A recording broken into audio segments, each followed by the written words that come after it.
ଶୁଣ ସୁଜନେ ଦେଇ ମନ ତ୍ରିନାଥ ମେଳାର ଆଖ୍ୟାନ ଶୁଣିବ ହୋଇ ଏକ ଚିତ ପଦ ପଦକେ ଏ ଅମୃତ ଶ୍ରୀପୁର ବୋଲିଣ ଦେ ଗ୍ରାମ ବିପ୍ର ମଧୁସୂଦନ ନାମ। ସେ ଦ୍ୱିଜ ବର କଥା ଶୁଣ ହୋଇଲା ତାର ପୁତ୍ର ଜନ୍ମ କ୍ଷୀର ନହିଲା ବ୍ରାହ୍ମଣୀର କି ଖାଇ ବଞ୍ଚିବ କୁମର।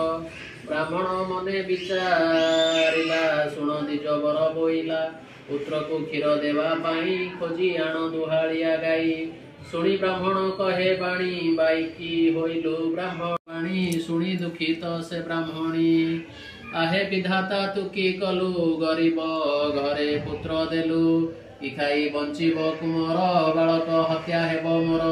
କ୍ଷୀର ନ ପାଇ ପୁତ୍ରମଣି କାନ୍ଦିଲା ଲୋଟଇ ଧରଣୀ ଦେଖି ବ୍ରାହ୍ମଣ ବିଚାରଇ କି ବୁଦ୍ଧି କରିବଇ ମୁଇଁ। ଏତେ ବିଚାରି ଦ୍ୱିଜବର ଯେ କିଛି ଧନ ଥିଲା ତାର ତମ୍ବା କଂସା ଯେ ଯାହା ଥିଲା ଶ୍ରୀପୁର ହାଟରେ ବିକିଲା। ଭିକ୍ଷାରୁ କରିଣ ସଞ୍ଚୟ